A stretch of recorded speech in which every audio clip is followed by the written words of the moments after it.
Century 21 et ses 915 agences immobilières au service de vos projets partout en France présentent Sud Radio Conseil de famille.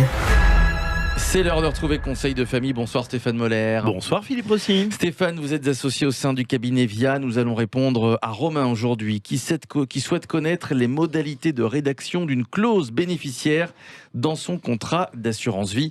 Stéphane, c'est quoi la clause bénéficiaire d'une assurance vie ?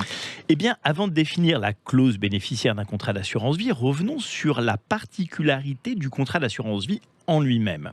Le contrat d'assurance vie est la seule enveloppe financière pour laquelle le souscripteur, c'est-à-dire la personne qui verse l'argent dans le contrat, est différent du bénéficiaire, c'est-à-dire celui qui en héritera en cas de décès. Avec cette caractéristique que le contrat d'assurance vie bénéficie d'un barème successoral allégé qui lui est propre. Rappelons aussi que le contrat d'assurance vie est dit hors actif successoral, c'est-à-dire qu'il ne rentre pas dans la succession. Oui, fort de ces deux principes, il serait donc possible pour le souscripteur de désigner le bénéficiaire de son choix sur un contrat d'assurance vie en s'affranchissant, en théorie, des problématiques de réserve héréditaire. La rédaction de cette clause bénéficiaire est donc réellement un sujet sensible puisqu'elle pourrait permettre de déshériter un ayant droit naturel. Mais Stéphane, est-ce que c'est vraiment possible en France déshériter un ou plusieurs de ses enfants est réputé impossible ? Oui et non. Il y a parfois des logiques un peu floues.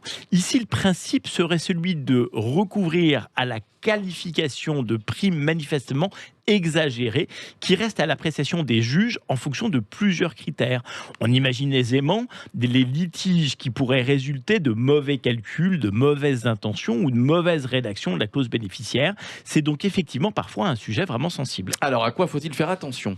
Eh bien, la clause bénéficiaire désigne donc là où les personnes choisies par l'assuré souscripteur pour percevoir les capitaux au moment de son décès.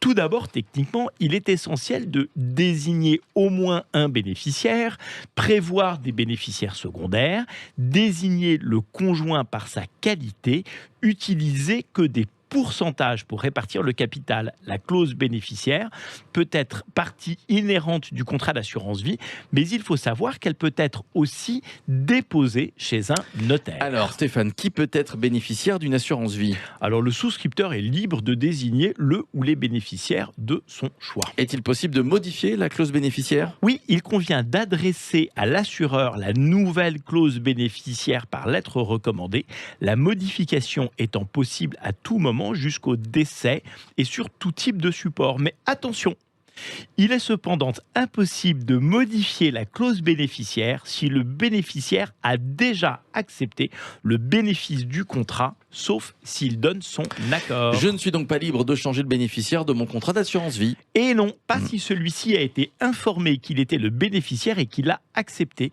La modification de la clause bénéficiaire est alors soumise à son approbation. Ouais, ça c'est incroyable. Merci à Marie pour cette question. Et si comme lui vous avez des questions, vous pouvez contacter les équipes de VIA Conseil de famille à retrouver en podcast sur notre site sudradio.fr et évidemment vos questions sur le site de Conseil de famille, conseil avec un s-2-famille.com.